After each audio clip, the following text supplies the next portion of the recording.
अस्सलामुअलैकुम, good morning, क्या हाल चाल। You're watching good morning public. और पब्लिक जो स्क्रीन के उस तरफ बैठी, इस पहले मुझे बताएं कि कल का मैच किस किस ने देखा। हमारा मैच नहीं था, लेकिन ओ माय गुडनेस, कल के मैच में मुझे कहना नहीं चाहिए बिकॉज स्क्रीन एक बहुत बड़ी रिस्पॉन्सिबिलिटी होती है, लेकिन अंदर से एक फील आ रही थी कि येस, इंडिया जो कि अपना दुनिया क्रिकेट अगर कहें या एशियाई क्रिकेट कहें तो हमेशा उसका बाप समझते हैं अपने आप को, लेकिन श्रीलंका जिसके बारे में आप उनकी माशी सूरत हाल के बारे में जानते हैं, लेकिन एज अ टीम जो कल उन्होंने परफॉर्म किया है, मैंने सोचा प्रोग्राम के आगाज़ में सबसे पहले मैच की ही बात की जाए। लेकिन फौरी तौर पर इस्लामाबाद चलते हैं, आप सबको इस्लामाबाद लेकर चलते हैं और हरमीत से पूछते हैं कि हरमीत ने कल का मैच देखा या नहीं देखा। हरमीत कैसे हैं आप? Good morning from Lahore.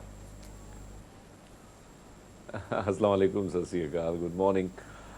नहीं, मैंने नहीं देखा क्योंकि मैं सफ़र पे था और काफ़ी ट्रैवलिंग मुझे करनी पड़ी। मैं बहुत लेट नाइट पहुंचा हूँ, तो मैंने मैच नहीं देखा। लेकिन हाँ, अभी सब कुछ झलकियाँ जो हैं वो देखी। बात आपकी दुरुस्त है कि बड़ा कमाल का मैच श्रीलंका ने जिस तरह हिंदुस्तान वाकई एक अच्छी टीम है और उसको हराना बड़ा मुश्किल काम है। लेकिन हमने देखा कि श्रीलंका जो जिनकी परफॉर्मेंस कुछ साल पहले बड़ी ख़राब थी, बल्कि कुछ साल नहीं, इसी साल बड़ी ख़राब थी, लेकिन अचानक वो दोबारा उभर के आ रहे हैं और उन्होंने कमाल की शिकस्त दे दी भारत को। तो यकीनन बड़ा कमाल का मैच था। मैंने जो बात की है ना प्रोग्राम के आगाज पे कि टीम स्पिरिट जो हमें नजर आई है ना, ऐसा नहीं कि एक बंदा आया उसने चौके लगाए छक्के लगाए, 2-3 बंदों पर आपकी टीम पूरा इन्हिसार कर रही है, ऐसा नहीं था। They performed as a team और इतनी ज़बरदस्त किस्म की परफॉर्मेंस थी। And if you talking about India, तो आप बिल्कुल ठीक कह रहे हो, उन्हें मीट करना बीट करना आसान नहीं है, लेकिन पता नहीं क्यों एक अंदर से आपको फील आती है ना कि येस देयर इज समवन जो हम नहीं है। अच्छा, हमें ये था कि अगर फाइनल में पहुंच जाएंगे तो हमारा टाकरा भारत के साथ होगा, लेकिन कल जिस तरह से श्रीलंका ने पिछाड़ा है, और फिर आपको पता है कि वहाँ की सूरत हाल क्या थी। मतलब श्रीलंका की माशी सूरत हाल की अगर बात की जाए तो वहाँ पर सूरत हाल बहुत ज़्यादा बदतर थी। और वैसे में ये क्रिकेट अगर अपने मुल्क की बात करें या उनके मुल्क की बात करें, तो एक ताज़ा हवा का झोंका आता है जो आपको कुछ रिलीफ दे देता है इस सारी सिचुएशन से ना। तो आपको पता है श्रीलंका को हमसे कितना बात दुरुस्त है कि कितने मुश्किल हालात में सोहा आप पे प्रेशर होता है। फिर इस किस्म की टीमों के खिलाफ खेलना भी बड़ा प्रेशर होता है, लेकिन मुल्क के हालात बड़े बदस्तूर ख़राब है। श्रीलंका के मईशत का बेड़ा जो है वो गर्क हो चुका है। वैसे भी आसपास हम देख रहे हैं जिस तरह तबाही मची हुई है, लेकिन उसके बावजूद आप पर प्रेशर मुल्क का भी होता है। फिर आप जो सामना करते हैं जिन ममालिक का, वो अगर खुशहाल हो, वहाँ पर कुछ बेहतरी हो और टीम मजबूत हो, तो आप पर वो प्रेशर भी होता है। लेकिन उसके बावजूद आप एक अच्छा रिजल्ट दें, एक अच्छी परफॉर्मेंस दें, एक अच्छा खेल पेश करें, तो मेरे ख्याल में से और बड़ी बात क्या हो सकती है कि उन्होंने मजबूत आसाब, यानी आप जिस तरह मजबूती से उन्होंने खेला है और अपने दिमाग को, क्योंकि खिलाड़ी वही होता है जो अपने दोनों तरफ से अपने फिजिकल के साथ साथ मेंटली वो स्ट्रॉन्ग हो। तो हमने उनकी जो परफॉर्मेंस है हम देख रहे हैं कि कमाल की परफॉर्मेंस दे रहे हैं इस मैच में। बिल्कुल, नो डाउट, इसमें कोई शक नहीं है। अच्छा हरमीत 2 दिन चूँकि हमारे साथ नहीं थे, इन्हें ट्रैवल करना पड़ा अपने होम टाउन की तरफ, लेकिन कल आपको पता है यौम दिफा पाकिस्तान 6 सितंबर डिफेंस डे हम सब ने मनाया। एक बाकायदा ट्रांसमिशन थी, एयरफोर्स के कुछ जवान हमारे साथ थे हरमीत, फिर इस्लामाबाद स्टूडियो से बहुत सारे लोग, कर्नल जर्नल्स हमारे साथ थे और हमने मिलकर इस दिन को सेलिब्रेट किया। लेकिन 7 सितंबर की मुनासबत से आपको पता है आज यौम फ़ज़ाइया का दिन है। अगर हम 6 सितंबर की 1965 की जंग की बात करें तो एम आलम का नाम तारीख में हमेशा सुनहरी रूप में लिखा जाता है। कल हमने 12 उनका जिक्र किया, उनको याद किया, लेकिन मिसाल ढूंढने पर भी मिल नहीं सकती और मिलना मुश्किल नहीं, नामुमकिनात में से एक है कि आप 1 मिनट से कम वक्त में दुश्मन के 5 तैयारे मार गिराएं। ये आपको कहीं भी नहीं, किसी मुल्क की तारीख में भी आपको मुश्किल से मिलता है। तो ये जबरदस्त जो दिन है वो आज सोहा वैसे मैं परसों ये जिक्र किसी शख्स के साथ कर रहा था और मैं ये सोच रहा था, बड़ी मुझे दुख भी हुआ, तकलीफ भी हुई कि एक ऐसा हीरो, हमारे पास बहुत सारे हीरोज हैं, लेकिन एम आलम को अगर आप देखें ना कि उन्होंने जिस तरह हीरोइक रोल पे वो जिस तरह उन्होंने पेश किया और जिस तरह 1 मिनट में उन्होंने जिस तरह तैयार भारत के गिराए, इससे और बड़ी बात क्या हो सकती है। और बहादुरी की एक बहुत बड़ी मिसाल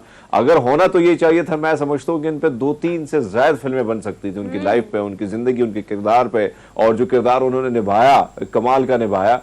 लेकिन अनफॉर्चुनेटली ना हमारे पास उस तरह हमारी इंडस्ट्री उस तरह काम करती है।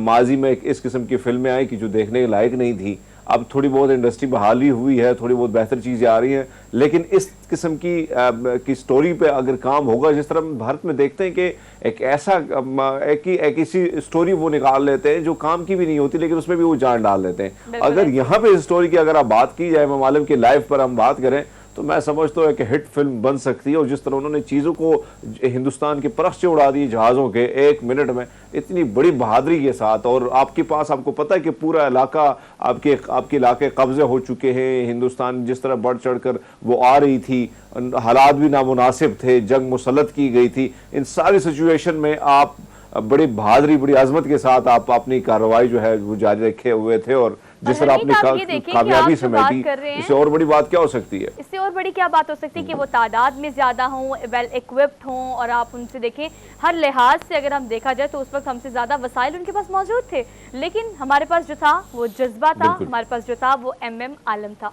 आप बिल्कुल ठीक कह रहे हैं कि हम रिटर्न तो खैर नहीं कर सकते, लेकिन अपनी आने वाली जनरेशन के लिए, करंट जनरेशन के लिए विजुअलाइज करके उनको दिखाना, बताना, ये हमारा एक फ़र्ज़ है जिस पे हम कोताही बरत रहे हैं। आप बिल्कुल ठीक कह रहे हैं। क्या बात है, पाक फ़िज़ाया जिंदाबाद, पाकिस्तान जिंदाबाद। अगर हम देखें कल के शो को, हरमीत आप मौजूद नहीं थे, लेकिन जो फ्लाइंग लेफ्टिनेंट हमारे साथ मौजूद थे, फ्लाइंग ऑफिसर्स हमारे साथ मौजूद थे, खातून इंजीनियर हमारे साथ मौजूद थी, इतने शहदा के बावजूद उनके कोलीग्स जो पाकिस्तान की हिफाजत करते करते अपनी जान कुर्बान करके शहादत नोश की उन्होंने, इसके बावजूद भी पाक आर्मी की बात की जाए, वो बर्री हो, बहरी हो, फ़ज़ाई फ़ौज हो, उनके जवान आज भी उतने ही ज़्यादा, बल्कि उससे कहीं ज़्यादा जज्बे के साथ अभी भी तैयार है कि कोई भी मैली आंख से हमारे मुल्क की तरफ देखेगा, हमारे वतन की तरफ देखेगा, तो हम उसको दबोच लेंगे।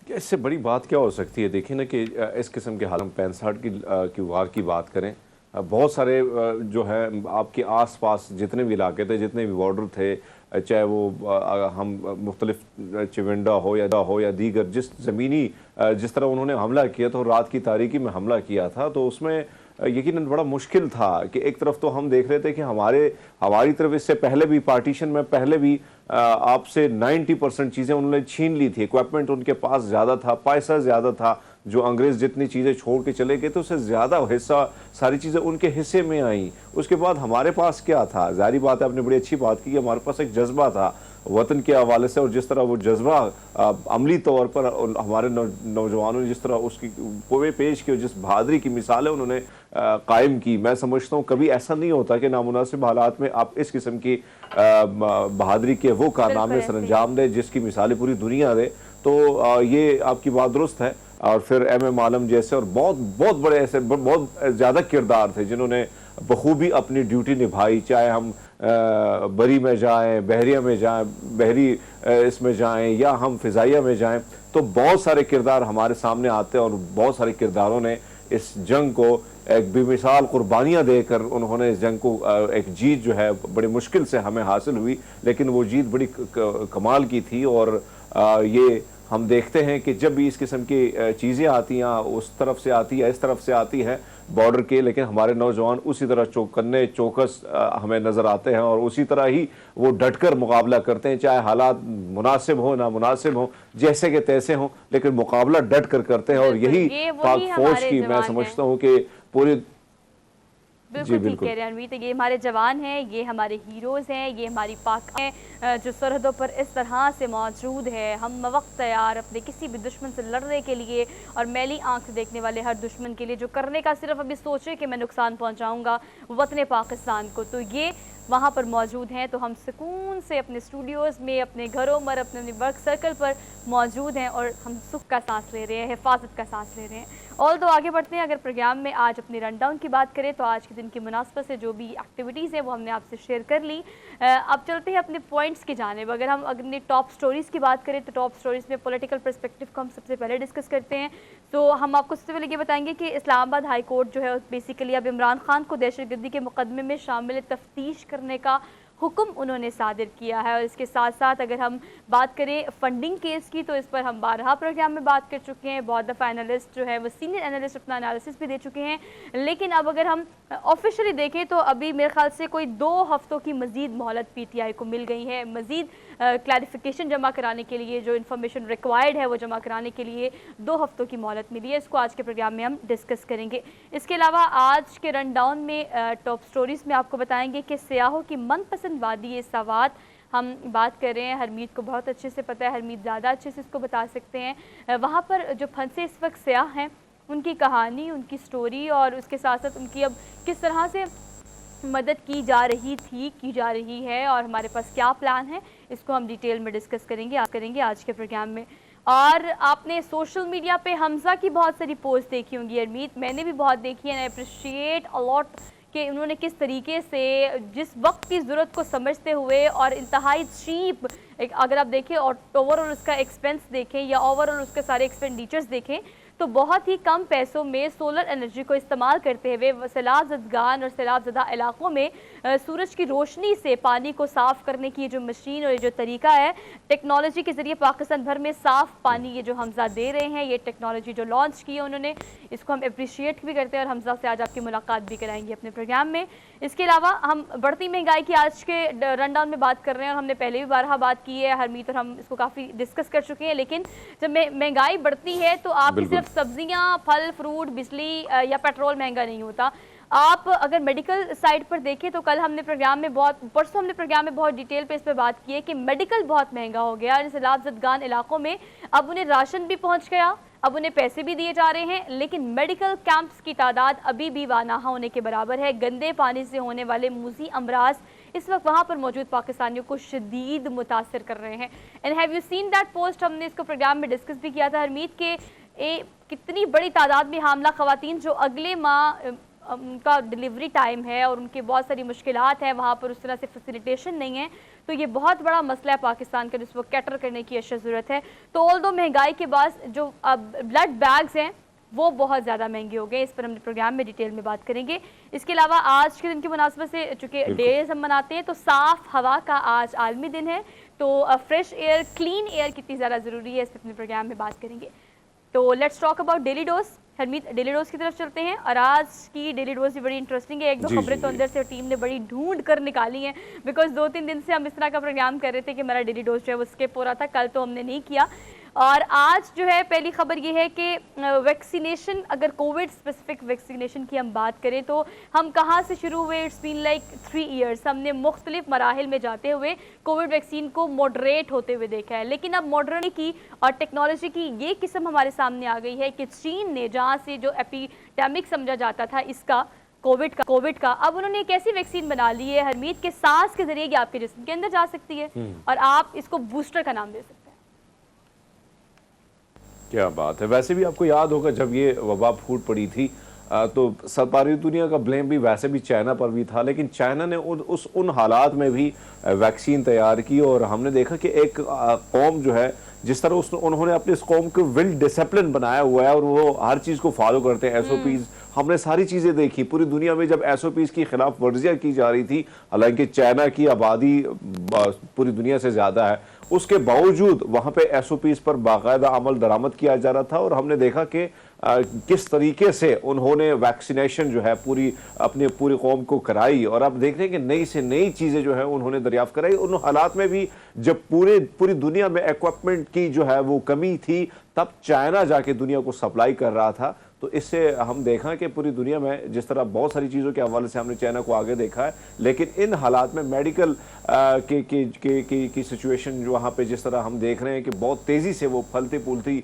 नए डॉक्टर्स जो हैं वहाँ से बनते आ रहे हैं, मुख्तलिफ दुनिया के लिए उन्होंने मेडिकल जितने स्टूडेंट्स हैं वहाँ से एजुकेशन भी हासिल कर रहे हैं। लेकिन तजुर्बात की बिना पर अगर हम बात करें तो तजुर्बात भी बहुत सारी चीज़ों पर किए जा रहे हैं और ये देखें ना, ये एक नई चीज़ उन्होंने मुतारिफ करा दी और मेरे ख्याल में इससे और जो है वो जिस तरह बहुत सारे लोगों को खौफ था कि इंजेक्शन नहीं लगाना, वैक्सीन नहीं कराना, टैबलेट्स भी मैदान में आई, तो ये एक अच्छी इनिशिएटिव है मेरे ख्याल में चाइना की जानिब से जो लिया गया है। देखिए कि आप बिल्कुल ठीक कह रहे हैं, एपिसेंटर चीन को समझा जाता था कोविड-19 का और हमने बिल्कुल देखा कि किस तरह से ये चीज़ वहाँ से निकली और फिर पूरी दुनिया को इसने मुतासर किया। कहा यह जा रहा था, ब्लेम गेम हो रही थी, आप बिल्कुल ठीक कह रहे हैं।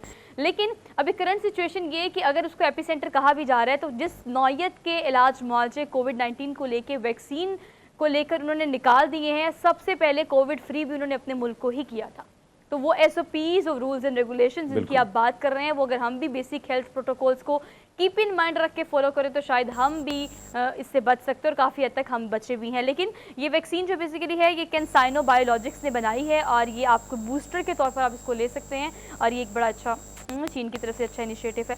और तो अगला डेली डोज डिस्कस कर लेते हैं। अगली खबर बड़ी इंटरेस्टिंग सी है। ऐसा कुछ हो तो क्या ही बात है, मतलब अगर आप देखें बगैर किसी काम के मुआवजा जापानी शख्स ने खुद को किराए पर दे दिया है। मतलब मैं हैरान हूँ कि काहली और सुस्ती की इंतहा देखे मैं ये खबर सुन रही हूँ कि आपने कुछ नहीं करना, जो भी आपके कस्टमर्स आएंगे आपने सिर्फ उनका कैंपेनियन बन के उनके साथ जाना है और ये आपका काम है। हरमीत पता नहीं, मुझे लगता है ऐसा कि मैं और आप ये काम नहीं कर सकते। मतलब हम काम करने वाले लोग हैं, हमने काम करना है। मतलब ऐसे कि वेले रहने वाला काम हुआ ना कि आपने बस उनके साथ जाना है, उनको कंपनी देनी है और फिर आपने पैसे कमाने हैं। अच्छा, वैसे ये कैरेक्टर ना गांव में बहुत ज्यादा पाए जाते हैं सुहा। बहुत ज्यादा गांव में पाए जाते हैं, मुख्तलिफ गांव में मैंने देखे हैं।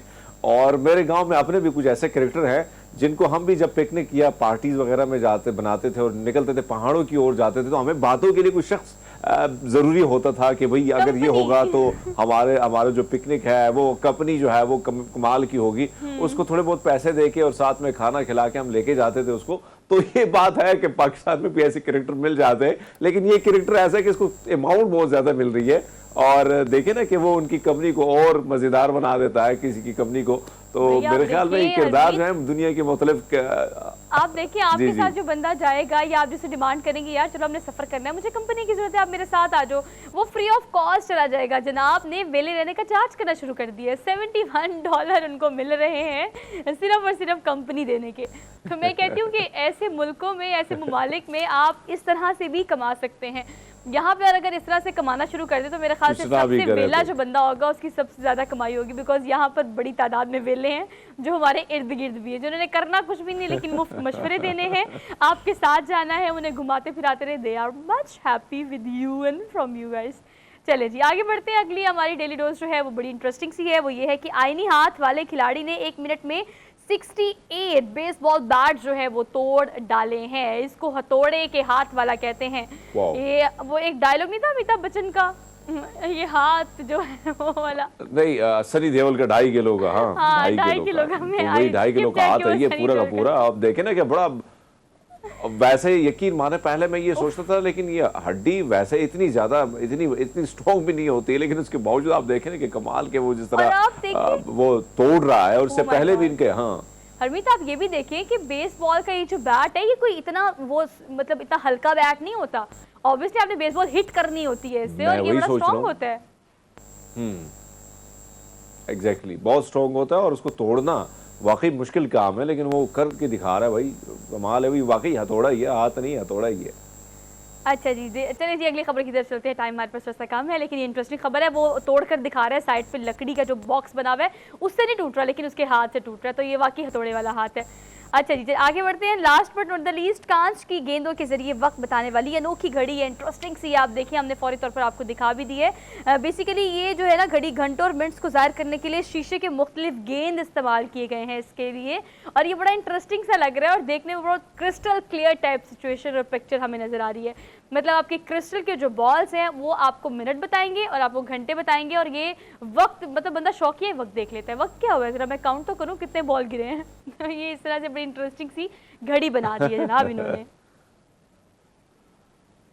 देखिए ना कि कोई ना कोई दिलचस्पी डालने के लिए, लोगों को अट्रैक्ट करने के लिए नई नई चीज़ें जो हैं वो तारीफ़ की जाती हैं। और वैसे हम बाहर दुनिया में देखते हैं कि बहुत सारी चीज़ें ऐसी होती हैं, क्योंकि एक तो चीज़ें दुनिया बड़ी तेज़ी से बदल रही है, तो साथ साथ चीज़ें भी बदल रही हैं, और फिर दुनिया जो है लोगों को एंटरटेन कराने के लिए मुख्तलिफ चीज़ें जो हैं वो अपनाई जाती हैं। बाहर दुनिया में ये ज़्यादा हो रहा है। हमारे यहाँ बहुत सारी चीज़ें जो उस तरफ हम नहीं जा रहे। मैं उस दिन भी हम जिक्र कर रहे थे कि बहुत सारे फेस्टिवल ऐसे होते हैं जिसमें आप जो अगर आप डिप्रेस भी हैं, डिप्रेशन के मरीज भी हैं, तो कहीं ना कहीं उसमें भी कमी आ जाती है। और ये भी देखें, एक मुनफरिद चीज़ जो है वो देखने से आपको भी एक नई सी फीलिंग आना शुरू हो जाती है, एक अच्छी फीलिंग आना शुरू हो जाती है। तो मेरे ख्याल में ये बहुत मजे की है। वैसे भी टाइम आपकी बात हो सही, घड़ी आपके पास होती है, मोबाइल की अब जरूरत नहीं है, लेकिन हाँ वहाँ देख के आपको वैसी दिलचस्पी के लिए आप बिल्कुल ठीक कह रहे हैं। आपको याद है हमें जब वक्त याद कराना होता था, हमारे अम्मा अब्बा ने जब घड़ी देखना सिखाते थे तो कैसे मुख्तलिफ टैक्टिक से सिखाते थे। ये सुई घंटे की है, ये सुई मिनट की है, जिससे आपने सेकंड का अंदाजा लगाना है। अब ये हाँ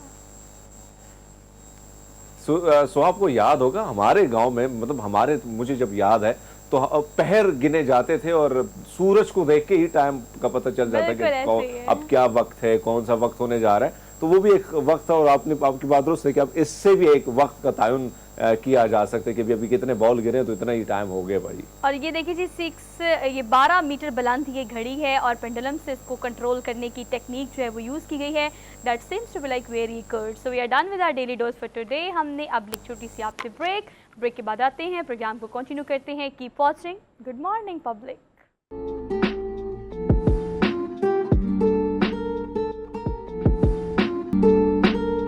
welcome back after the break. तो let's talk about political happenings. हम कल की बात कर रहे हैं। इस्लामाबाद हाई कोर्ट की तरफ से अब ex prime minister Imran Khan को कोऑपरेट करने के लिए कहा गया है दहशतगर्दी के उस केस में जिस पर वो कोऑपरेट नहीं कर रहे, और पुलिस की जानिब से इस्तफसार भी किया गया। जस्टिस से जब कहा गया कि वो कोऑपरेट नहीं कर रहे तो उन्होंने कहा कि एक पुलिस एहलकार भी जो है वो रियासत होती है उसके साथ कोऑपरेट करेंगे और तफ्तीश को मुकम्मल करेंगे तो ही ये मामला ख़त्म होगा। इस पर हम डिटेल में बात कर लेते हैं। ज़ैगम खान साहब हमारे साथ मौजूद है, सीनियर तज्ज़ियाकार है। सर, आपने आज के शो में वक्त दिया, आपका बेहद शुक्रिया। सर, कहिएगा, दो हैपनिंग्स हैं। फर्स्ट ऑफ ऑल तो हम बात कर लेते हैं कि इस्लामाबाद हाई कोर्ट की तरफ से ये इंस्ट्रक्शंस आई हैं कि इमरान खान साहब जो हैं वो कोऑपरेट करें दहशतगर्दी केस में। अगर आप क्लियर चिट चाहते हैं, अगर आप चाहते हैं कि क्लियरेंस पर पहुंचे तो तफ्तीश में कोऑपरेट करें। आपको क्या लगता है, हमेशा इंस्ट्रक्शंस को फॉर ग्रांटेड लिया उन्होंने? अगर उन्हें लगता है कि वो तमाम तर जो भी इंफॉर्मेशन रिक्वायर्ड है वो देकर क्लीन चिट ले सकते हैं तो वो कोऑपरेट क्यों नहीं करते, तफ्तीश का हिस्सा क्यों नहीं बनते? देखिए, कानूनी इदारों के साथ, इन्वेस्टिगेशन के इदारों के साथ और अदलिया के साथ ताउन करना आपका कोई एहसान नहीं होता। बिल्कुल ऐसे। ये आपकी कानूनी जिम्मेदारी है और एज सिटीजन आपकी रिस्पॉन्सिबिलिटी है। चाहे वो इल्ज़ाम दुरुस्त हो, आप उसको दुरुस्त समझते हो, चाहे आप उसको गलत समझते हो। जाहिर है जिस पे इल्ज़ाम लगाया जाता है वो तो कभी उसको ठीक नहीं समझता ना। इसका तो मतलब है कोई मुल्जिम कभी पुलिस में पेश नहीं होगा, वो कहेगा जी लो जी साढ़े तो इल्ज़ाम ही गलत है। कोई मुल्जिम कभी अदालत में जाएगा ही नहीं, वो कहेगा जी मुझ पे तो झूठा इल्ज़ाम है। आपको झूठा इल्ज़ाम जाके तफ्तीश में साबित करना होता है अपना मौक़िफ़ बताकर, और फिर अदालत में आपको साबित करना होता है। आपको पहले से खुद से फैसला नहीं करना होता कि मेरे ऊपर इल्ज़ाम जो है वो गलत है इसलिए मैं कानूनी कार्रवाई ही नहीं करूंगा।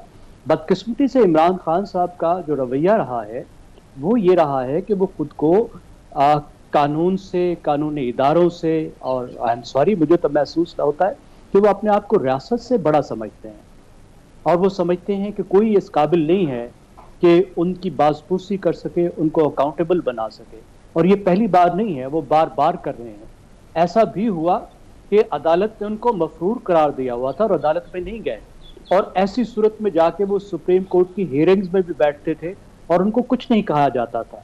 यानी उनको जितनी एक लीवे मिला, जितनी रस्सी मिली, जितनी उनको छूट दी गई हमारी मौजूद अदलिया की तरफ से, उसका भी उनकी वजह से भी उनका एक एटीट्यूड डेवलप हुआ है।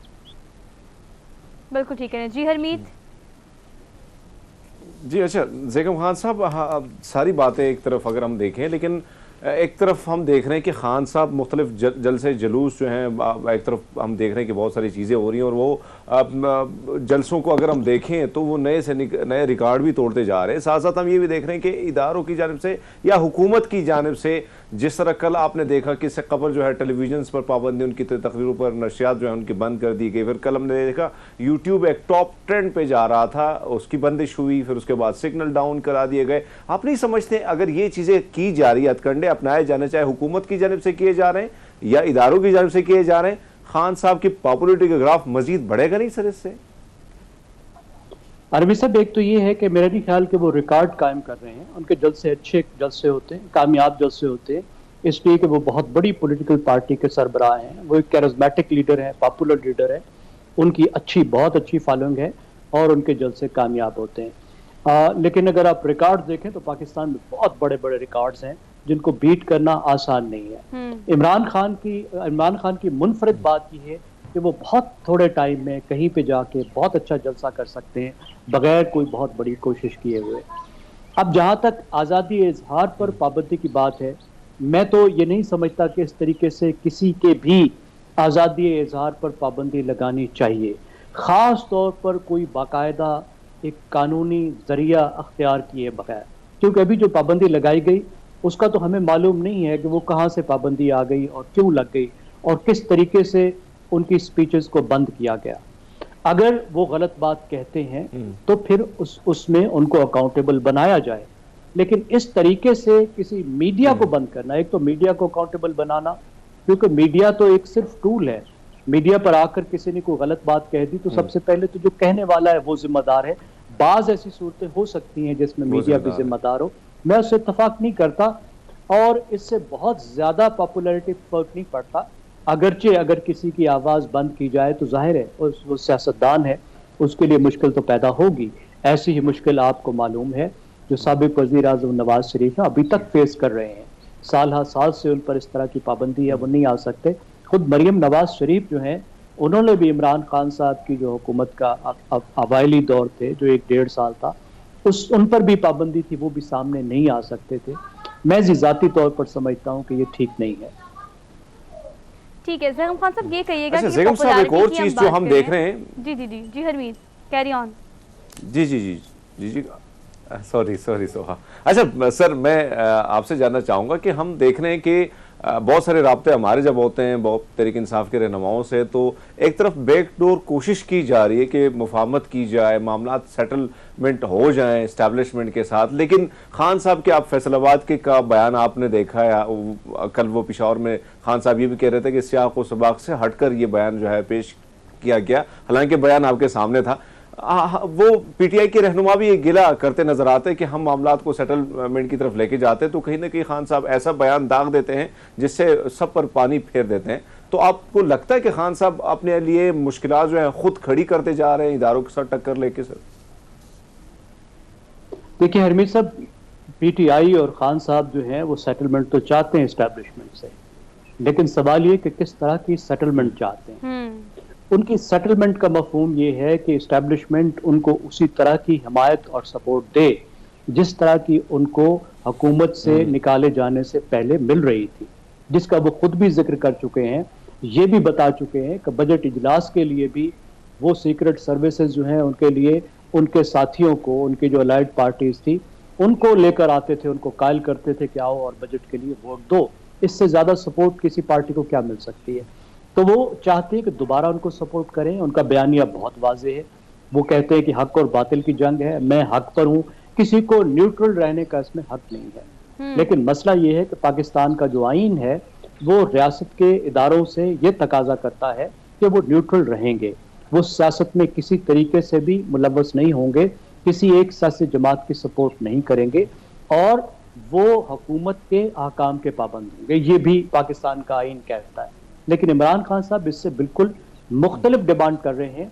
मेरा नहीं ख्याल कि उनकी जो डिमांड का ये लेवल है इस वक्त इस्टेब्लिशमेंट उस पर आना चाहेगी, क्योंकि जो उनको सपोर्ट मिलती रही उसके बदले में इमरान खान वो कुछ रियासत को डिलीवर नहीं कर पाए, पाकिस्तान को डिलीवर नहीं कर पाए जिसकी तवक्को की जाती थी।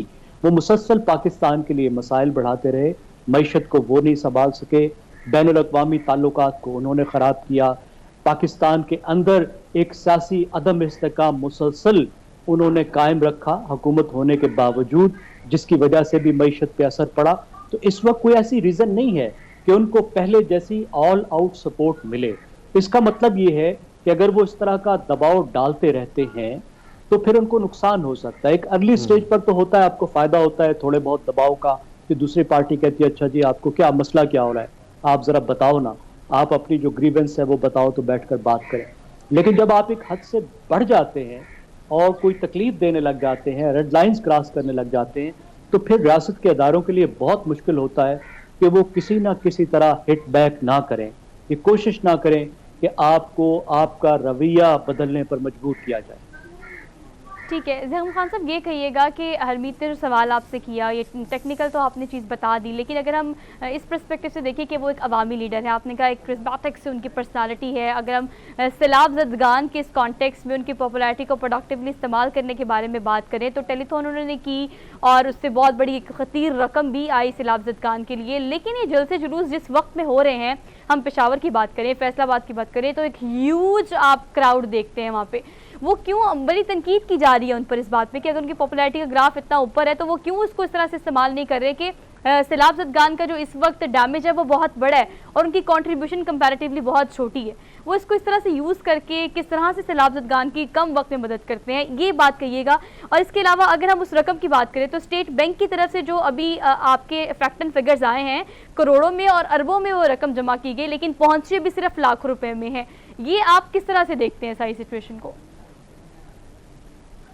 देखिए, जो पैसे रेज किए जाते हैं और इस तरह के जो टेलीथॉन होते हैं या कॉल्स होती हैं, उसमें हमेशा बहुत सारा फर्क होता है उन वादों का जो किए जाते हैं। बिल्कुल ऐसे ही है। ये बैनुल-अक़वामी इमदाद में भी ये मसला है कि लोग बड़े बड़े वादे कर देते हैं एक इम्प्रेशन कायम करने के लिए। खास तौर पे अगर एक सियासी गैदरिंग है तो लोग मजाक में या अपना इम्प्रेशन कायम करने के लिए, उन्हें पता है बाद में कौन देखता है, कौन पूछता है, तो at the best of time भी आपको थर्ड से ज्यादा नहीं मिला करती। लेकिन यहाँ पे मेरा ख्याल है कि ये नेचर ऐसी थी कि बहुत कोई सीरियस इसको नहीं लिया लोगों ने, और कोई सीरियस कमिटमेंट्स तो आई, लेकिन अभी तक नहीं लग रहा कि उस तरह की इमदाद आई। काफी टाइम गुजर चुका है। इतने टाइम में तो पाकिस्तान में तो खैर आप देना चाहें तो सेकंड्स के अंदर ही अकाउंट में ट्रांसफर हो जाता है। आजकल तो बैनुल अक़वामी पैसों को भी ट्रांसफर करने में कोई टाइम नहीं लगता। लेकिन चले आप ये भी अगर सोच लें कि किसी ने कमिट किया है तो 1-2 दिन उसको लग सकते हैं, लेकिन उस सूरत हाल में भी एक अच्छी खासी रकम आ जानी चाहिए थी, वो नहीं आई।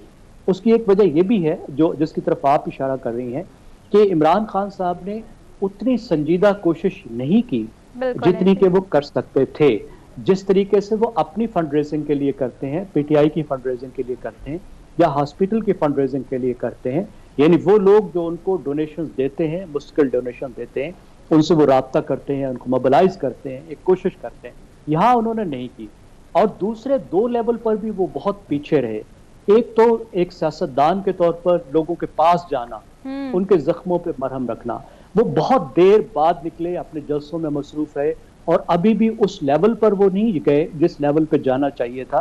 खैबर पख्तूनख्वा बहुत करीब है। अगर आप जनूबी पंजाब को देखें तो उनको एक तारीखी वहाँ पे एक कामयाबी मिली, वहाँ पे भी उन्होंने कोई जाना गवारा नहीं किया। सिंध में थोड़ा सा विजिट किया और अपनी सियासत में वो ज्यादा मगन रहे। और इस वक्त जो तकसीम उनको छोड़नी चाहिए थी, जो हमारी तारीख रही है कि जब भी इस तरह का कोई क्लैमिटी होती है तो पाकिस्तानी सियासतदान जो हैं वो अपने इख्तलाफ को एक तरफ रख देते हैं। उन्होंने वो इख्तलाफ वाला अपना रवैया भी नहीं बदला। फिर आप ये देखिए कि उनके पास एक वॉलंटियर्स की फोर्स है, जो हमें तो यही बताया जाता है कि बड़े लाखों करोड़ों टाइगर्स हैं, लेकिन हमें तो 10 टाइगर भी नजर नहीं आए जो जाके सैलाब ज़दगान की मदद कर रहे हों। ठीक है, बहुत ट्रेंड नहीं होंगे, लेकिन बहुत से ऐसे काम हैं जो किए जा सकते हैं। मसलन अब पानी उतर चुका है तो वहाँ बीमारियां फैल रही हैं, सपोर्ट पहुंचानी है, साफ पानी पहुंचाना है, मदद करनी है, सेहत में मदद करनी है, वहाँ टॉयलेट्स बनाने, 1000 काम है जो कोई भी नौजवान थोड़ी सी सुपरविजन में काम करके वहाँ जिंदगी आसान बना सकता है। हमने दूसरी जमातों के लोग तो देखे हैं, अल खिदमत के लोग देखे हैं, कुछ और जमातों के लोग देखे हैं, NGOs के रजाकार देखे, लेकिन मैंने तो कम से कम पीटीआई का कोई टाइगर नहीं देखा, कोई वीडियो नहीं देखी। आपको कोई मोबिलाइजेशन नजर आई तो बताइए। ये भी उनकी तरफ से एक बहुत कोताही हुई है। तो मैं आपसे इत्तफाक करता हूं कि उनको जो हिस्सा डालना चाहिए था इस वक्त इस मुसीबत में, वो उन्होंने नहीं डाला। ठीक है ज़ैगम खान साहब, बेहद शुक्रिया, आपने अपना कीमती और आपकी बात बिल्कुल बजा है। उसी बात को सेकंड करके मैं कंक्लूड करूंगी कि आप और हम जैसे लोग, हमसे जो बन पड़ रहा है हम सैलाब ज़दगान के लिए कर रहे हैं, लेकिन अगर आपके पास पॉपुलैरिटी का ग्राफ इतना ऊपर है, वसाइल इतनी बड़ी तादाद में है और उसके अलावा लोग वॉलंटियर्स जिन्हें आप कहते हैं कि पीटीआई से ज़्यादातर एफिलिएट लोग जो हैं वो यंगस्टर्स हैं, तो उनको जिस तरह से यूटिलाइज़ करना चाहिए था नहीं किया गया। हमने एक छोटी सी ब्रेक लेनी है, वापस आते हैं। Keep watching good morning public.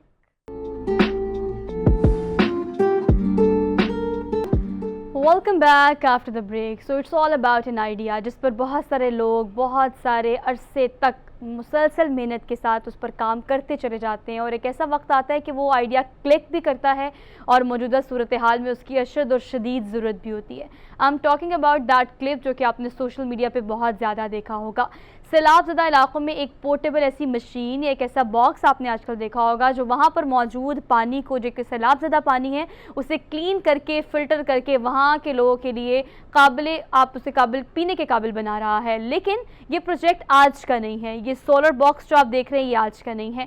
Hamza Farooq जो हैं उन्होंने ये इन्वेंट किया, 2014 में उन्होंने इस पर काम शुरू किया। और अगर ओवरऑल उनके काम को देखा जाए तो उनके इंट्रोडक्शन में ये कहना मैं इसको बिल्कुल भी टाइम नहीं लूँगी कि बांग्लादेश में रोहिंग्या के जो मुतासरीन हैं उनकी मदद करते रहे हैं। सुबह पंजाब में बहुत सारे फिल्ट्रेशन प्लांट्स मौजूद हैं। अगर हम बात करें बलूचिस्तान की तो वहाँ ऑलरेडी वो ये इंडल्ज कर चुके हैं। लेकिन क्लिक अब किया, नज़र अब आया। कितने अरसे से वो इस पर काम कर रहे हैं हम जान लेते हैं हमजा से, आज जो हमारे शो में है। Welcome to the show Hamza Farooq, आपने टाइम दिया, बेहद शुक्रिया। कैसे हैं आप, ठीक हैं? मैं ठीक ठाक जी, thank you so much for having me on. Hamza, सबसे पहले तो बहुत मुबारकबाद आपको कि आप एक लंबे अरसे से इस नोबल कॉज पर काम कर रहे हैं, लेकिन अब इसकी शदीद और अशद ज़रूरत है और लोग इसे बहुत ज़्यादा एडमायर कर रहे हैं।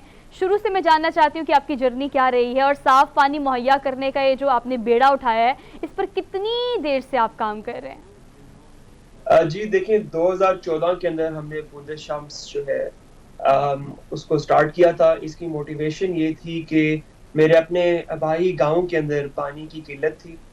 मैं 7 साल का था जब गंदे पानी की वजह से बीमार हुआ। तो पहला प्रोजेक्ट जो था उसकी मोटिवेशन ये थी कि अपने गांव में पानी की प्रॉब्लम को ठीक किया जाए ताकि आइंदा फ्यूचर में कोई बच्चे से बीमार ना हो। सही।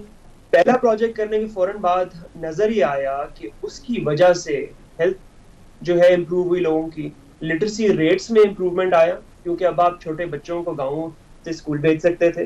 तो वो इम्पैक्ट, चीजें देख के आइडिया ये हुआ कि ये अब मेरे लाइफ का मिशन बन गया है, ये मेरा पैशन बन गया है, इसको आगे लेके चलना है। तब से लेके अभी तक हम लोगों ने तकरीबन 40 और विलेजेस में, कम्युनिटीज में इसको इंस्टॉल किया है। Pakistan, Bangladesh, South Sudan, Yemen. अप्रैल और मई के अंदर मैं अफगानिस्तान गया हुआ था। उस टाइम पे ये इन हालात में हमने 6 डिवाइसेस वहां पहुंचाई। और अब देखिए, मैं बड़ा प्राउड हूँ और खुश हूँ कि हमारा सारा का सारा सेटअप पाकिस्तान में है। हम लोगों ने 2018 के अंदर फोर्ब्स 30 अंडर 30 पे आए, 2020 में क्वीन ऑफ इंग्लैंड की तरफ से अवार्ड मिला। बट इस सबकी फोकस और सबका जो मकसद था वो ये था कि और से और लोगों को पीने का साफ पानी पाकिस्तान में मुहैया किया जाए, क्योंकि इन सैलाब से पहले भी 2 करोड़ लोग पाकिस्तान में ऐसे थे जिनको पीने का साफ पानी रोज नहीं मिल रहा था। तो अब ये है कि हम लोगों की कोशिश ये है कि सैलाब के पानी की जो आफत है उसको इस्तेमाल करते हुए हम पीने का साफ पानी बनाए। मेरे बड़े बड़े भाई ने बड़ी अच्छी बात की थी। वो कहते हैं कि सदियों पुराने मसाइल जो हैं उनका सदियों पुराने वसाइल के साथ सोल्यूशन नहीं निकाला जा सकता। True, very true, good one. तो अब हम लोग का फोकस ये है कि हम इस अपॉर्चुनिटी को, जो विजिबिलिटी मिल रही है, इसको इस्तेमाल करते हुए इस डिवाइस को ना सिर्फ सैलाब ज़्यादा ये जो इलाके हैं वहां पे प्रोवाइड करें, बट इसके साथ साथ ऐसे पार्टनर्स ढूंढें। हम अपनी गवर्नमेंट को अपील करें, अपने साथियों को अपील करें। बड़ी अच्छी इंटरनेशनल ऑर्गेनाइजेशंस हैं, खिदमत का हमारा काम शुरू हो गया है। हम इनसे ये कहें कि आपने सैलाब के बाद भी हमारा हाथ नहीं छोड़ना। ये प्रोजेक्ट वायबल है 20 से 25 साल के लिए। इसको मेंटेन करने की 5 साल की गारंटी हम खुद लेते हैं, खुद पाकिस्तान में है, ठीक है। तो हमने इंशाल्लाह इसको और से और बढ़ाना है ताकि हम, and this is the vision, हमने अपने लाइफ टाइम के अंदर ग्लोबल वाटर क्राइसिस जो है वो इंशाल्लाह खत्म करना है। ठीक है जी हरमीत।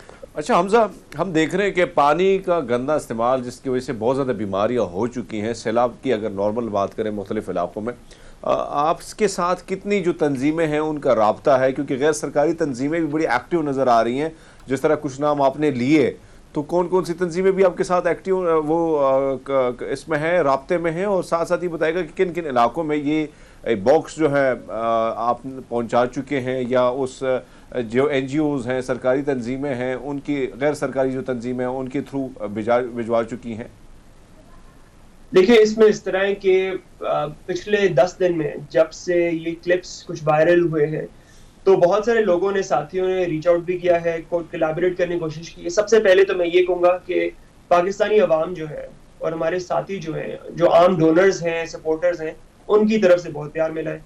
हमें हज़ारों सैकड़ों लोगों ने जो है मैसेज किए, सपोर्ट किया, डोनेशन दी, बड़ी छोटी, और ये सब कुछ बहुत काउंट करता है।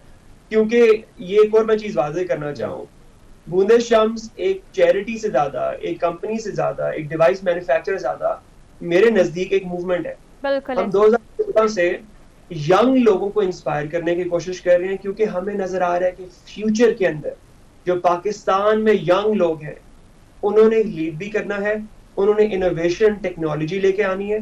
और जब आप यूथ को मोबिलाइज कर लेते हो और एक विजन की तरफ लेके जाना शुरू करते हो, उसके बाद ये कॉन्वर्सेशंस करना बहुत आसान हो सकता है।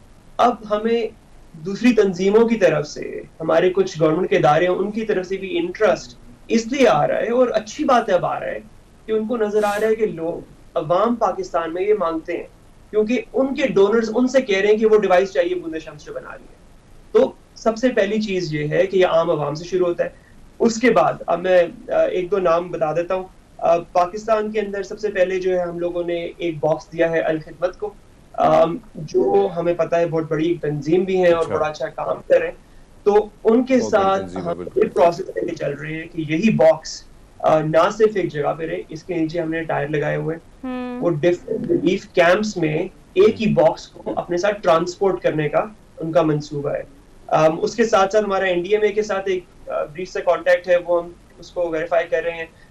हमारे पास एक और साथी उन्होंने रीच आउट किया, तो इंशाल्लाह देखें बहुत सारी चीजें इस तरह की हैं जो अगले इंशाल्लाह हफ्ते 10 दिन में वाज़ेह होंगी, क्योंकि हम लोगों ने पर्सनली, मैं आपको एक और चीज बता देता हूँ, फॉर डिजास्टर प्रिपेयर्डनेस हम लोगों के पास तकरीबन 15 से 20 बॉक्सेस मौजूद थे जो हमने इमीडिएटली मोबिलाइज कर दिए ताकि लोगों की जान बचाई जा सके।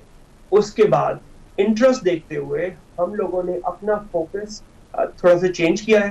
अब हमारा फोकस यह है कि हम इंशाअल्लाह ताला इस महीने के अंदर 50 सोलर वाटर बॉक्सेस और बनाएं, जो हमारे लिए भी एक बड़ा टारगेट है। ठीक है, और आपके मैं बड़ा मुझे कोई शर्मिंदगी नहीं इसमें कहते हुए, हम एक छोटी कंपनी थे, हमारे पास इंटरेस्ट कम था। अब हम मौका देख के, चैलेंज देख के पाकिस्तान के लिए राइज कर रहे हैं। हम फोकस कर रहे हैं कि अभी तक हमने 40 प्रोजेक्ट किए टोटल, अब हम एक महीने में 50 से 60 प्रोजेक्ट्स करें।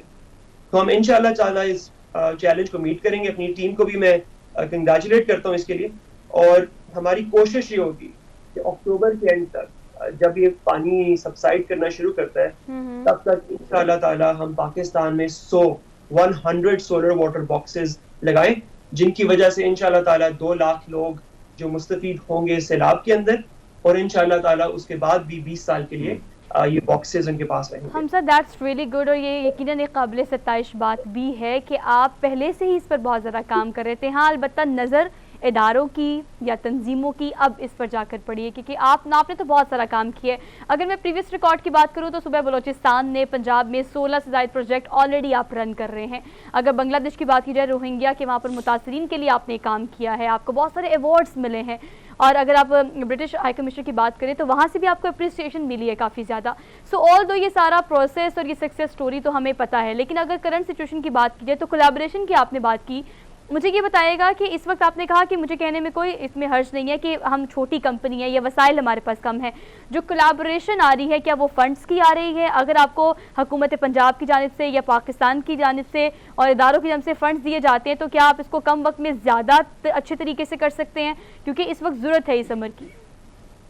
देखिए, बहुत अच्छा सवाल है ये, और मैं ये कहूँगा हमारे कुछ साथी हैं जिन्होंने पिछले हफ्ते मुझसे कॉल करके एग्जैक्टली यही सवाल पूछा। अच्छा। जो मैं अप्रिशिएट करता हूँ, क्योंकि इस टाइम पे सिर्फ फंड्स की जरूरत नहीं है, इस टाइम पे सपोर्ट डिफरेंट किस्म के हैं। तो देखिए, इस सैलाब से पहले और इस डिमांड से पहले हम पाकिस्तान में डिलीवरी भी कर रहे थे, इंस्टॉलेशन भी कर रहे थे पूरे पाकिस्तान में, बल्कि ग्लोबली कर रहे थे। ठीक है, क्योंकि मैं हमेशा ये कहा है कि ग्लोबल वाटर क्राइसिस है। अब थैंकफुली अल्लाह का शुक्र है कि हम पाकिस्तान में बैठे हुए हैं, पाकिस्तान में बना रहे हैं, तो हम इमीडिएटली रिस्पॉन्ड कर सके। लेकिन जब ये खत्म होगा तो हमारा दोबारा फोकस पूरी दुनिया पे इंशाल्लाह होगा, और हम क्योंकि पाकिस्तान के नाम को लीड करके साउथ सुडान, यमन, अफगानिस्तान हर जगह काम कर रहे हैं। तो अभी हमारा फोकस क्या है कि देखिए, फंडिंग एब्सोल्युटली रिक्वायर्ड है, उसके साथ हम लोगों की फिक्स कॉस्ट है जो हम मीट करते हैं, लेकिन उसके साथ साथ कुछ इस तरह के साथी हैं, इदारे हैं जो अब लॉजिस्टिक्स में हमें सपोर्ट कर रहे हैं। अभी भी मैं कॉल करूंगा, अगर पंजाब हुकूमत है जो भी हमारे साथ मिलकर चलना चाहता है, 2 हम चीजें रिक्वायर कर रहे हैं। नंबर 1, आप पार्टनरशिप ऐसी करें जिसके अंदर हम आपको बॉक्स इस्लामाबाद में अवेलेबल करके दें, उसके बाद अब वहां से आप पिक करें उसको, और जो गाँव है देहात है वहाँ डिलीवर करें, क्योंकि मुझे पता है हमारी बहुत सारी ऐसी तंजीमें हैं, इदारे हैं जिनका लॉजिस्टिकल फुटप्रिंट हमारे से बड़ा है। जैसे मैंने कहा हम छोटी कंपनी है, लेकिन मुझे ये पता है कि हमारी कोर कैपेबिलिटी जो हमारा स्किल सेट है वो ये है कि जल्द से जल्द इन बॉक्सेस को बनाएं। उसके लिए हमें फंडिंग चाहिए, और फंडिंग अब अल्हम्दुलिल्लाह कुछ हमारे डोनर्स उनकी तरफ से आ रही है, कुछ इदारे हैं जो दे रहे हैं।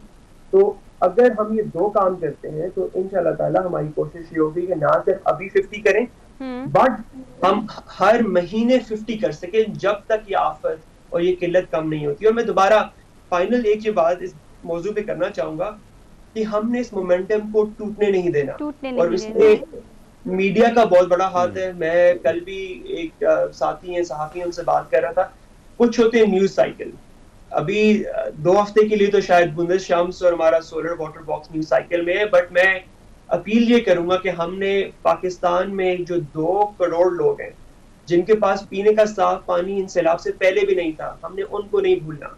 हम उनके लिए आवाज उठा रहे हैं। हम दुनिया में 1.2 billion people who do not have access to clean water, उनके लिए आवाज उठा रहे हैं। तो इसको न्यूज साइकिल नहीं बनने देना, इसको एक मूवमेंट लेके चलना है, और इंशाल्लाह ताला इसको हमने आगे चलाना है। ये बात आपकी हमजा बिल्कुल ठीक है कि आप इस वक्त क्राइसिस को कैटर करने की कोशिश कर रहे हैं, लेकिन क्राइसिस से पहले भी और क्राइसिस के बाद भी आपका टारगेट और मेन फोकस ये है कि साफ़ पानी किस तरह से पाकिस्तानियों को बल्कि पूरी दुनिया को जहाँ जहाँ पर वो गंदा पानी पी रहे हैं उनको मुहैया किया जाए साफ़ पानी। अब people want to know about कि ये आइडिया तो आपका था, लेकिन वो अगर मशीन की बात की जाए वो एक पोर्टेबल बॉक्स है, राइट, और उसको कहीं भी मूव किया जा सकता है, एक सोलर बॉक्स है, उसके बारे में थोड़ा सा गाइड कीजिएगा ताकि लोगों को पता चल सके कि कितने कम वसाइल में और कुदरती आप अगर बात करें कि हम सूरज की रोशनी से सोलर से ये एनर्जी लेकर इसको किस तरह से रन कर रहे हैं। तो tell me something about that box. ठीक है, मैं आपको बता देता हूँ। देखिए, सबसे पहले ये है कि बॉक्स के अंदर उसका जो इनपुट है, जो उसकी पानी की सोर्स है, अभी हम सैलाब इस्तेमाल करें, सैलाब का पानी, उसके अलावा बोरहोल से इस्तेमाल कर सकते हैं। सिंध में अक्सर औकात आपके पॉन्ड्स बने हुए हैं जहाँ पे हम काम कर रहे थे, गवर्नमेंट की सप्लाई लाइन आती है, आप सरफेस वाटर को इस्तेमाल कर सकते हैं। तो पहला फीचर उसका ये है कि वो मल्टीपल सोर्सेज से पानी को कंज्यूम बॉक्स कर सकता है। okay. उसके बाद ये इंटायरली सोलर पावर्ड है, शमसी तवानाई पे चलता है, ठीक है। इसमें कोई गवर्नमेंट की या कोई ग्रिड इलेक्ट्रिसिटी की जरूरत नहीं है। इसी वजह से किसी भी गाँव में, किसी भी देहात में जहाँ पे सूरज आ रहा है वहां पे बॉक्स जा सकता है। नंबर 3, इसके अंदर 2 किस्म की फिल्ट्रेशन लगी हुई है, माइक्रोन फिल्ट्रेशन और आयन एक्सचेंज। इनसे ये होता है कि आपका बैक्टीरिया जो है, मैं आपको बड़े सिंपल उसमें थोड़ा सा टेक्निकल एक्चुअली गाइड कर देता हूँ। बैक्टीरिया का साइज यूजुअली होता है 1 माइक्रोन, हम फिल्टर लगा रहे हैं 0.01 माइक्रोन, आपके बैक्टीरिया से 100 टाइम छोटा। उससे ये हो रहा है कि बड़ी कंटेमिनेशन सारी ब्लॉक हो रही है, उसके साथ साथ कार्बन इस्तेमाल करते हुए टेस्ट इंप्रूव हो रहा है, और फाइनली आप इस साफ पानी को बॉक्स के अंदर 600 लीटर की स्टोरेज है उसमें सेव कर रहे हैं, ताकि जो बंदा आ रहा है उसने सिर्फ टैप खोलना है, पानी इस्तेमाल करना है, पीना है। और फाइनली इसमें एक और हमने हाथ डिवाइस लगाई थी जो दुनिया में शायद अभी कहीं भी अवेलेबल नहीं है, वो हमने इसमें एक ऑनलाइन डेटा मॉनिटरिंग सिस्टम लगाया हुआ है, ताकि आपको डेली आवरली अपने हेडक्वार्टर्स के अंदर पानी कितना इस्तेमाल हुआ, उसकी क्वालिटी क्या थी और बॉक्स की लोकेशन क्या है, 3 चीजें आ रही हैं। और इसका फायदा ये है कि आप देखें, अब हम लोगों ने एक कन्वेंशनल अप्रोच नहीं रखी, हम एक डेटा ड्रिवन इनोवेटिव अप्रोच रखते हैं, जिसमें कुछ चीजें हम असेंबल कर रहे हैं जो एग्जिस्टिंग थी, कुछ चीजें हम बना रहे हैं। It's a design solution. उसमें ये फीचर इंपॉर्टेंट इसलिए है कि आप अगर if you take a step back, project जो है वाटर के वो फेल क्यों होते हैं? वो फेल इसलिए नहीं होते कि लोग उनको फंड नहीं करते, वो फेल इसलिए होते हैं उनको कोई मेंटेन नहीं करता, उनकी विजिबिलिटी कोई नहीं है। It is metaphorically speaking throwing water down, money down the well. तो हमने इसको मेंटेन करने का भी एक अच्छा निज़ाम ठीक है हमजा, आपने इस जो बताया, thank you so much. You are basically proud of Pakistan और best of luck from our side. बहुत ही ज़बरदस्त काम कर रहे हैं इस नोबल कोर्स के लिए। ऐसे ही लोगों की हमें ज़रूरत है जो आगे बढ़कर अपने तरीके से टेक्नोलॉजी को मद्देनज़र रखते हुए पाकिस्तान में इस वक्त सैलाब ज़दगान की मदद करें। हमने एक छोटी सी ब्रेक लेनी है, वापस आते हैं। Keep watching good morning public.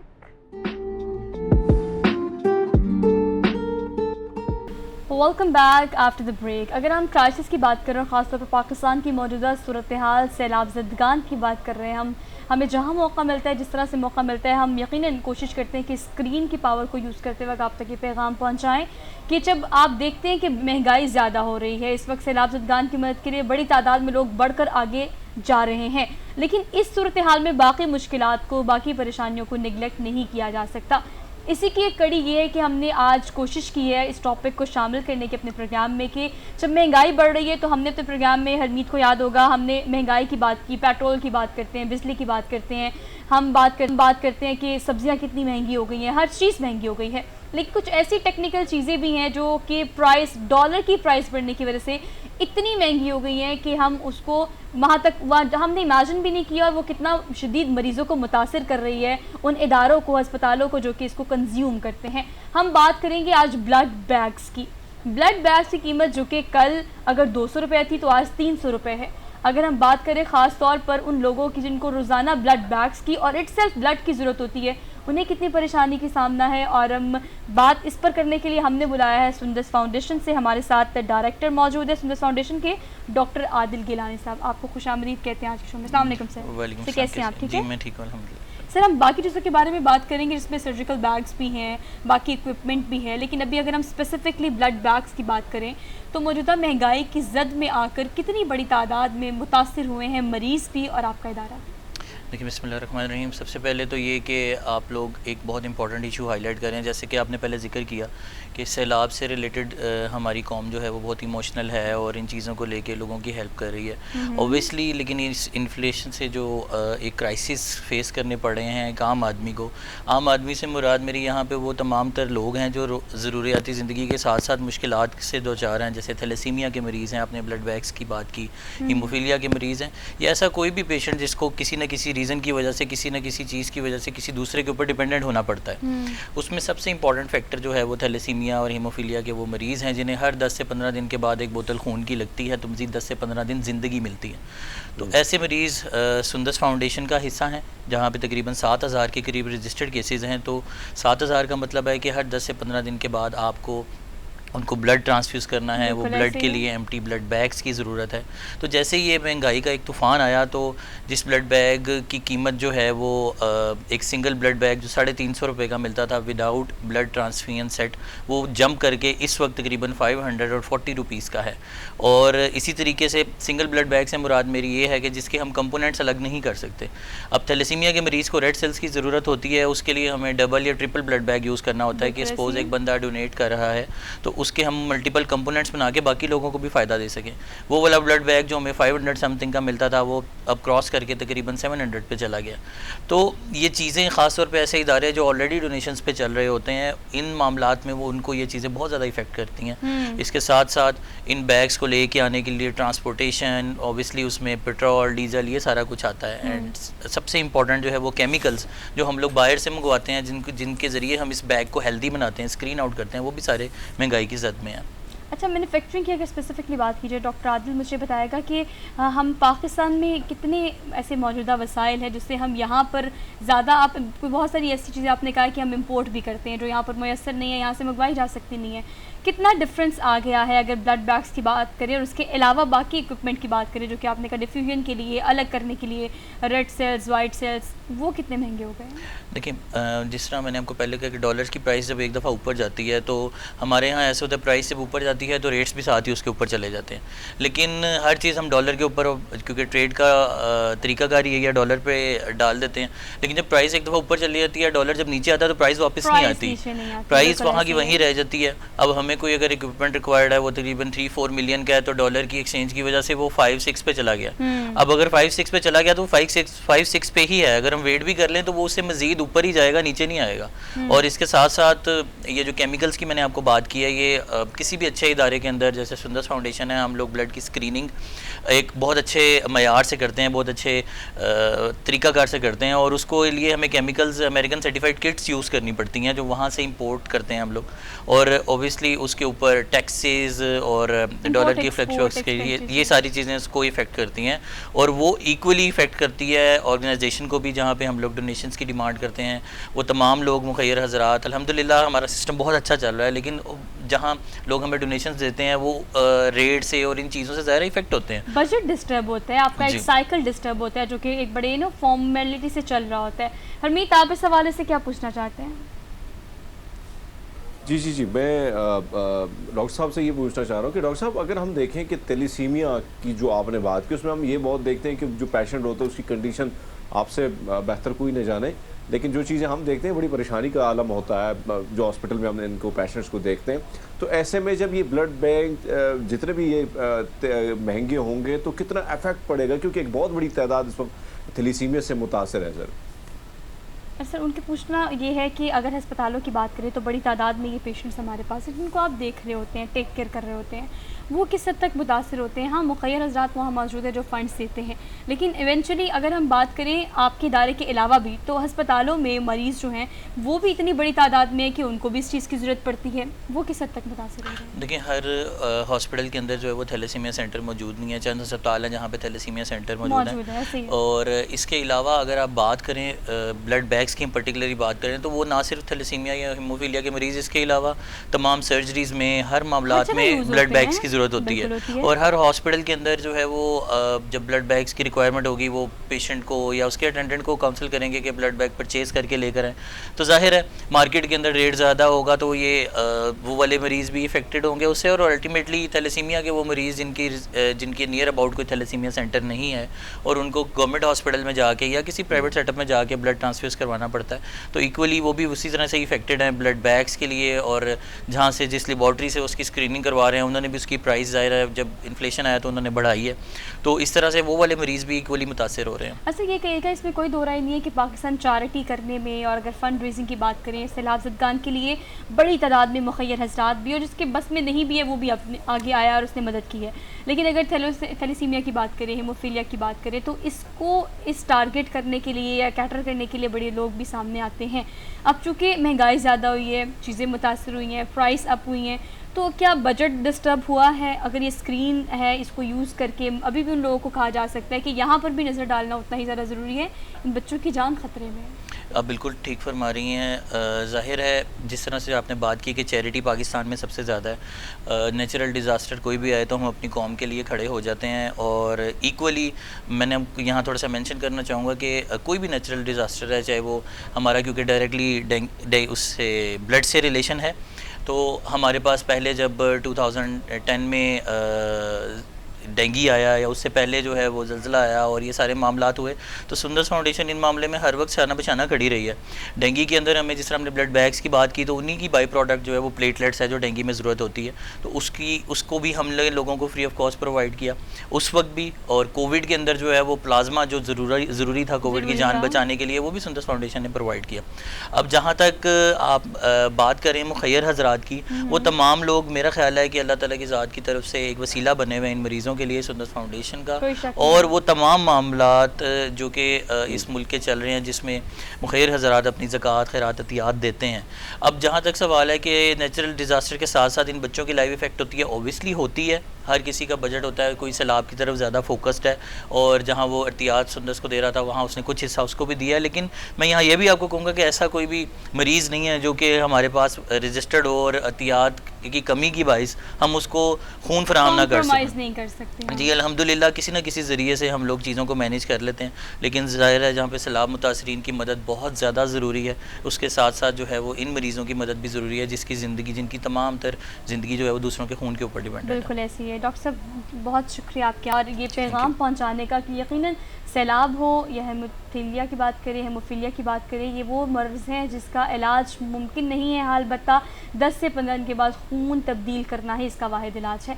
इस तरफ भी ध्यान देना उतना ही ज़्यादा ज़रूरी है और महंगाई के लिए हुकूमत पंजाब को या अगर कंसर्न डिपार्टमेंट्स की बात की जाए तो उस पर नज़रसानी करने की ज़रूरत है कि इन बच्चों की मदद के लिए हम किस तरह से इन प्राइसेस को कम करके उनको फैसिलिटेट कर सकते हैं। हमने एक छोटी सी ब्रेक लेनी है, वापस आते हैं, आप देखते रहिए गुड मॉर्निंग पब्लिक।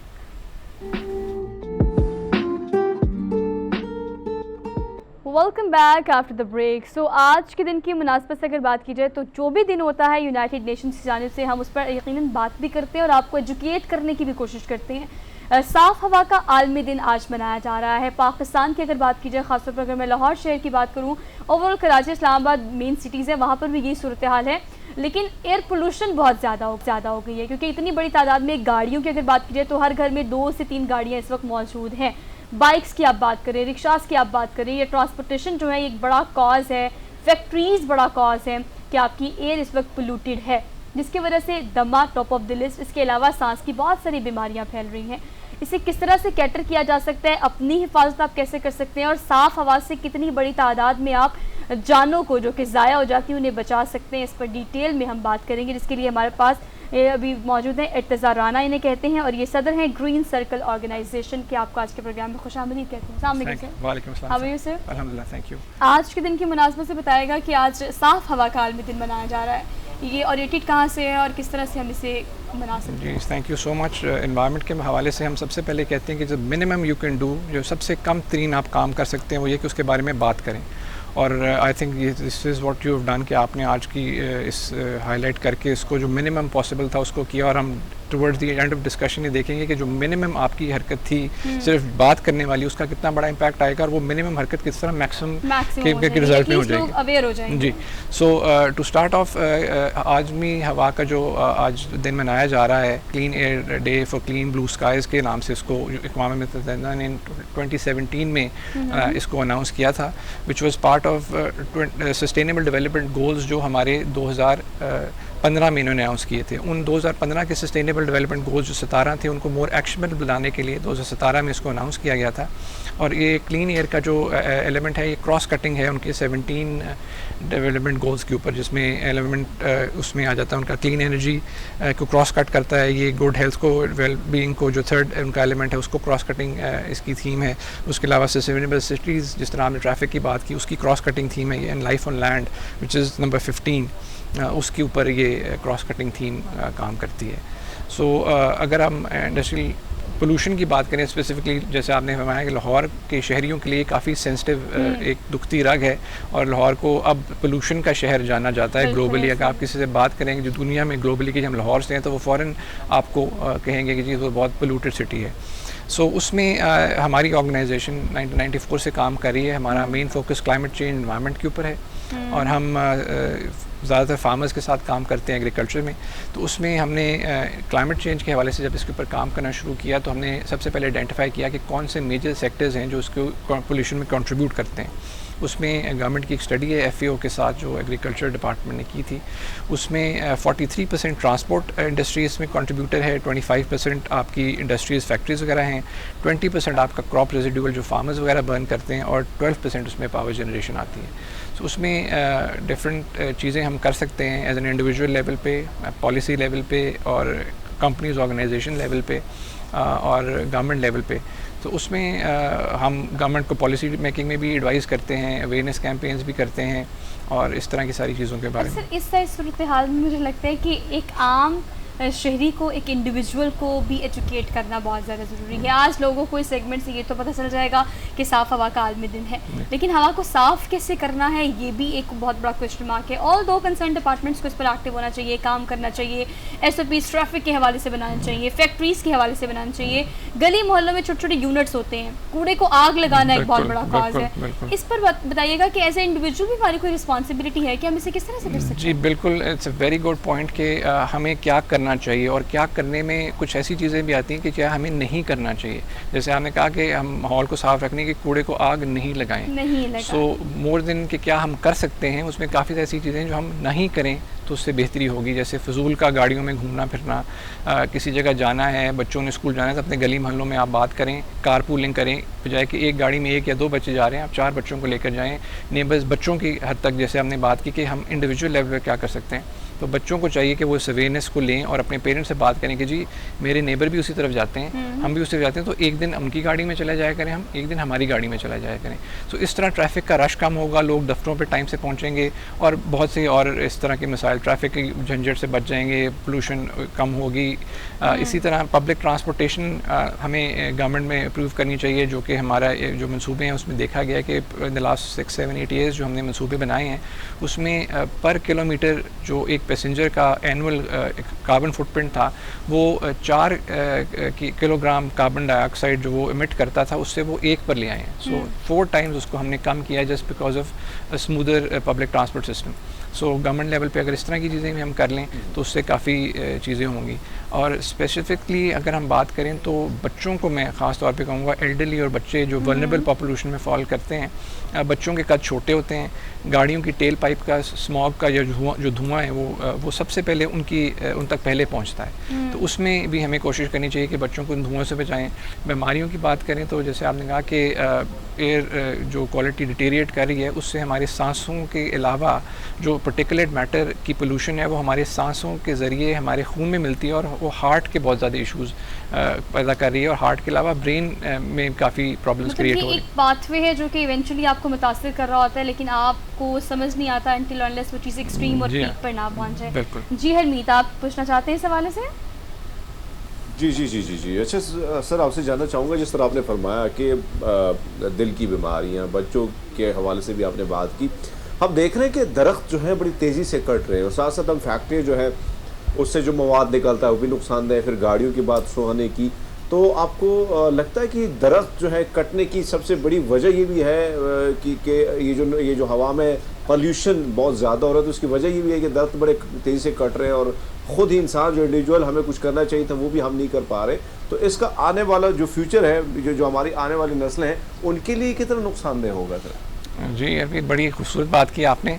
जो आई थिंक ह्यूमन बीइंग, जो इंसान जिसको हम अशरफुल मखलूक़ात कहते हैं, ये वाहिद ह्यूमन या कह लें एक स्पीशी है इस दुनिया के ऊपर जो अपनी इन्वायरमेंट को अपने हिसाब से ढालने की कोशिश करती है। बाकी चरिंद परिंद सब उसके हिसाब से ढलते हैं और इन्वायरमेंट के साथ एक बैलेंस में चलते हैं। तो एज़ ह्यूमन बीइंग जब हम अर्बनाइजेशन की बात करते हैं तो दरख्त को काट कर हम शहर बनाते हैं और फिर शहरों में छाँव ढूंढने के लिए हम दरख्त ढूंढते हैं जो हमने खुद ही काट दिए होते हैं। सो बड़ी खूबसूरत आपने बात की, इसी को बढ़ाऊँगा। ये दरख्तों को लगाना अर्बन प्लानिंग का बड़ा इंपॉर्टेंट हिस्सा है और इसकी वजह से जो हीट आइलैंड इफेक्ट जिसके कहा जाता है वो डेवलप होता है, जिसकी वजह से कि आपकी डिफरेंट स्पॉट्स बन जाते हैं आपके शहर में जो बहुत ज़्यादा हीट आपकी कंक्रीट की बिल्डिंग्स और सड़क वगैरह जो अब्जॉर्ब करती है वो फिर जब छोड़ती है तो जिसकी वजह से रात गए कि पहर 12-1 बजे भी आप देखेंगे हमने लाहौर में 40+ टेम्परेचर एक्सपीरियंस किया है, जो कि दुनिया में दिन में के ताम पे कई लोगों के लिए अनबेरेबल समझा जाता है। तो हमें रात में वैसा टेम्परेचर सहना पड़ा लाहौर के शहरियों को ख़ास तौर पे।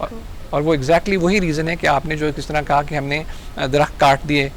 इसी तरह फार्मर्स, काश्तकारों की बात करें, वो दरख्त को काटते हैं मैक्सिमम अपनी यील्ड लेने के लिए। उसके अलावा कहते हैं जिसमें परिंद आ जाते हैं, चरिंद परिंद जो उसमें घेरा करते हैं, घर करते हैं, वो हमारी फसलों को तबाह करते हैं। उनको हम प्रैक्टिसेस बताते हैं कि कैसे वो ऐसे दरख्त लगा सकते हैं जैसे नीम वगैरह हो गए और बाकी दरख्त जो उनकी चरिंद परिंद को भी हिफाजत करेंगे और उस तरह के पेस्ट्स को भी बचाएंगे। तो इसलिए ह्यूमन बींग्स को भी, इंसानों को भी ये कहते हैं कि वो जिस जगह पे हम रह रहे हैं हर घर में 2-4 पौधे हों और अर्बन प्लानिंग इस तरह की जाए कि जितने दरख्त लगाए जाएं उतना अच्छा है, हरियाली रहे, मतलब ताकि हमारे शहर हमारे पास है। बट अनटिल और अनलेस हम उस पर ध्यान दें और थोड़ा सा उस पर काम करें तो हम चीज़ों को और माहौल को बेहतर कर सकते हैं। Thank you so much for being here. आपने बड़ी डिस्कशन की है। आप सबके लिए सिर्फ इतनी सी बात कि थोड़ा अपना ख्याल खुद करें, अपनी जान के दुश्मन खुद ना बने। पहले हम उन्हीं दरख्तों को काटते हैं, बाद में उन्हीं को ढूंढने के लिए बाहर निकल जाते हैं। तो अगर अपना ख्याल खुद रखेंगे तो माहौल भी बेहतर होगा और इर्द गिर्द पाकिस्तान को बेहतर बनाने में हम भी अपना छोटा सा किरदार अदा कर सकेंगे। तो we are done with the show for today. इंशाल्लाह आपसे मुलाकात होगी कल। अपना बहुत सारा ख्याल रखिएगा। हमें दीजिए इजाज़त। अल्लाह हाफ़िज़।